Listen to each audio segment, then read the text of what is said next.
Have you ever wondered how the gray powder that holds our buildings together is made?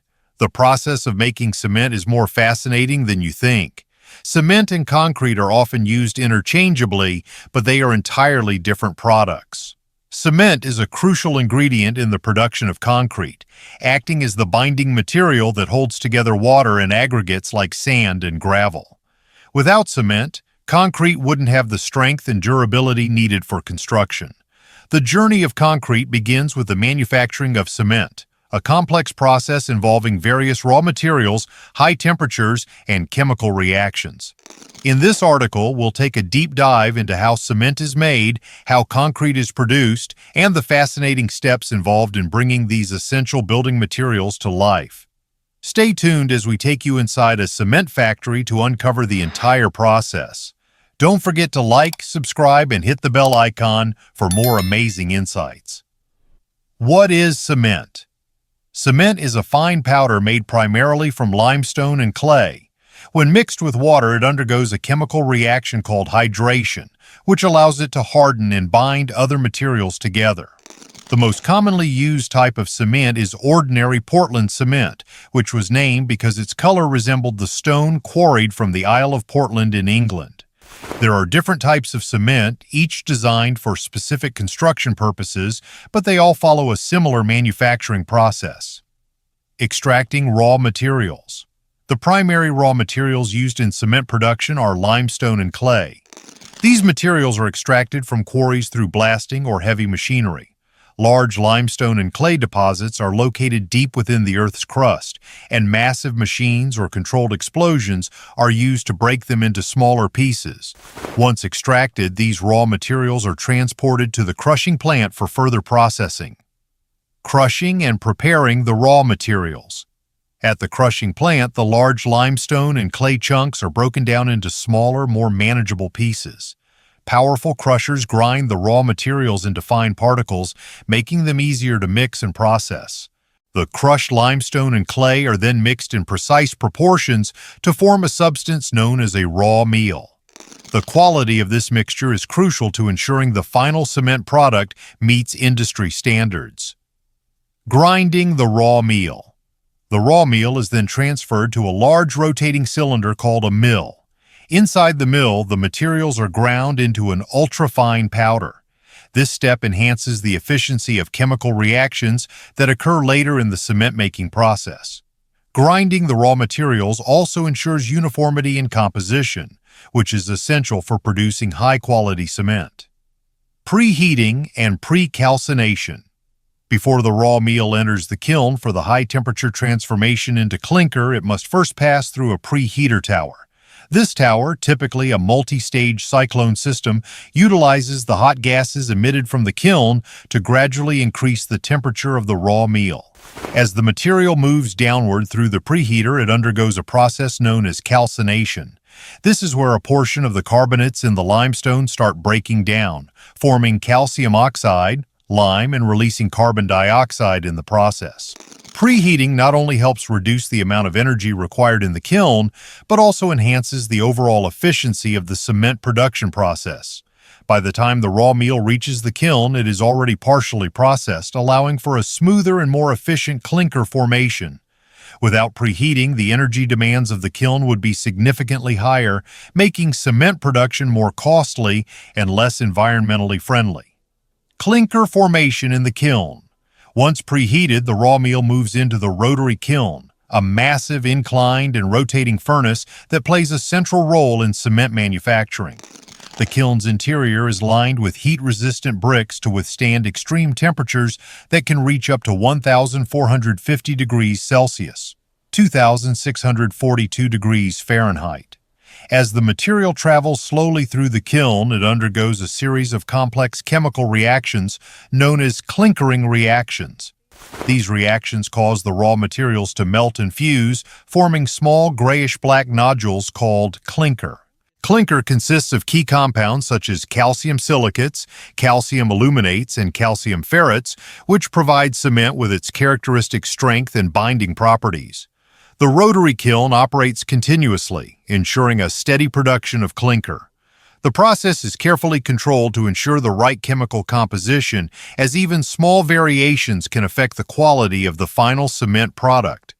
Any fluctuations in temperature, air supply, or raw material proportions must be adjusted in real time to maintain consistency. Cooling the clinker. After leaving the kiln, the newly formed clinker is still red hot, with temperatures exceeding 1,200 degrees Celsius, 2,192 degrees Fahrenheit. At this stage, rapid cooling is essential to prevent unwanted crystallization and to lock in the clinker's desired chemical properties. This is done in a clinker cooler, a specialized system that blows air through the hot clinker to bring down its temperature. The cooling process serves multiple purposes. It improves the strength of the final cement, prevents thermal damage, and recovers heat for reuse in the preheating stage. Once cooled, the clinker is transported to storage silos where it awaits the final grinding process.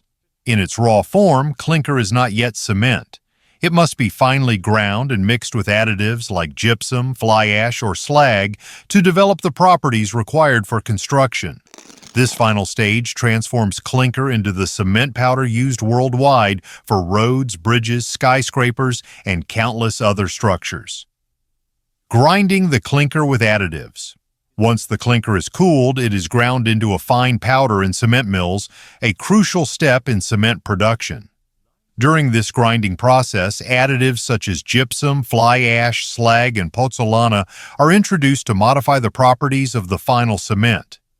Gypsum plays an essential role in controlling the setting time, preventing the cement from hardening too quickly after mixing with water.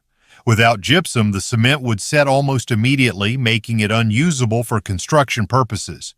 Other additives, such as fly ash and slag, are often included to enhance durability, workability, and long-term strength. Fly ash, a byproduct of coal combustion, improves resistance to cracking and reduces the heat generated during hydration. Slag, derived from iron production, increases the cement's resistance to harsh environmental conditions such as sulfate attacks. The grinding process continues until the cement particles reach the desired fineness, as smaller particles contribute to the strength and performance of the final concrete. The end product of this stage is Portland cement, the primary material used in making concrete, which is now ready for storage, packaging, and transportation to construction sites or concrete manufacturing plants. Quality control in cement production. Before the cement is shipped to concrete factories or construction sites, it undergoes rigorous quality control testing to ensure that it meets industry standards. These tests are conducted in specialized laboratories and focus on several key factors that determine the performance of the cement. One of the most critical aspects is chemical composition, which ensures that the cement contains the correct proportions of calcium, silica, alumina, and iron. An improper balance of these elements can weaken the final structure or lead to undesirable reactions during hydration. Another important factor is fineness, which affects the cement's ability to bond with aggregates. The finer the cement particles, the stronger and more durable the resulting concrete will be. Additionally, setting time tests are conducted to confirm that the cement hardens within an optimal time frame. Not too fast, which would make it difficult to work with, and not too slow, which could delay construction progress. Once the cement passes all quality assurance tests, it is packaged in bags or transported in bulk to be used in concrete production. Ensuring high-quality cement is vital for the strength, safety, and longevity of the structures it helps create. Sourcing aggregates for concrete. Concrete is not made from cement alone. It requires aggregates, which make up 60 to 75% of its total volume and provide structural integrity. Aggregates come in two primary forms: coarse aggregate and fine aggregate. Gravel, which serves as the coarse aggregate, is essential for giving concrete its strength and stability, ensuring it can withstand heavy loads and long-term wear. Sand, the fine aggregate, plays a crucial role in filling the gaps between gravel particles, creating a well-compacted and cohesive mixture that improves bonding. The quality of aggregates significantly impacts the final strength and durability of concrete. Using well-graded aggregates where particles of various sizes fit together efficiently minimizes the amount of cement required, making concrete production more cost-effective while maintaining high performance. Additionally, aggregates must be clean and free from contaminants such as clay, organic matter, or excessive dust, as these impurities can weaken the final structure. Careful selection of aggregates ensures the production of high-quality concrete with optimal strength and longevity. Mixing concrete. Once the cement and aggregates are sourced, the process of mixing concrete begins. The correct combination of cement, sand, gravel, water, and admixtures must be carefully measured to achieve the desired strength and workability. The mixing process is critical, as an improper blend can lead to weak or inconsistent concrete. Several admixtures are commonly used to enhance the properties of the mix. Plasticizers improve the workability of the concrete, making it easier to pour and shape without compromising its strength. Accelerators speed up the setting process, which is useful in colder conditions, while retarders slow down setting time, providing extra working time in hot weather. Fibers made of steel, glass, or carbon are sometimes added to enhance strength and reduce cracking. The actual mixing is performed using concrete mixers, which ensure a uniform distribution of all ingredients. Whether mixed on-site or in a batching plant, the goal is to achieve a homogeneous, workable, and durable concrete mixture that is ready for placement. Pouring and placing the concrete. Once the concrete is properly mixed, it is transported to the construction site and placed into formwork molds or poured directly onto surfaces, depending on the project's requirements. This step requires precision to avoid segregation, which occurs when the coarse aggregates separate from the rest of the mixture, leading to weak points in the structure. To prevent this, concrete must be placed carefully, ensuring an even distribution without excessive movement that could disrupt the mix. In large-scale projects, specialized equipment such as pumps, conveyors, and chutes is used to transport and place the concrete efficiently. Compacting the concrete. Once the concrete is poured, it needs to be compacted to remove trapped air bubbles and ensure maximum density and strength. This is important because any air pockets can lead to cracks and long-term durability issues. Builders typically use either vibrators, which shake the concrete from inside, needle vibrators, or attach to the formwork, or tamping and rolling methods, which are common for large projects like roads. Both methods help the concrete settle evenly and become more robust. Curing. After compaction, the concrete must be cured to develop its full strength.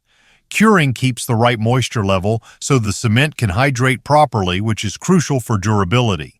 If the concrete dries too quickly, it won't be as strong. To prevent this, workers often spray water on the surface, cover it with plastic sheets or blankets, or apply chemical compounds to seal in moisture. The curing period can last from a few days to several weeks, depending on conditions. Final finishing. Once curing is complete, the final finishing step refines the concrete's look and function. This usually involves smoothing and leveling the surface with tools like trowels, which is especially important for floors, sidewalks, and countertops.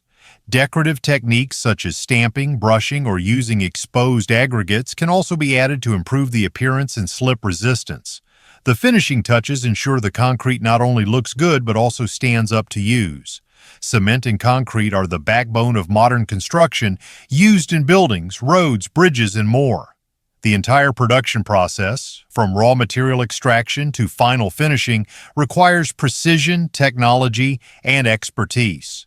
The global concrete industry is worth over $600 billion, proving its crucial role in infrastructure development. Did you find the cement-making process fascinating? Let us know in the comments. Thanks for watching.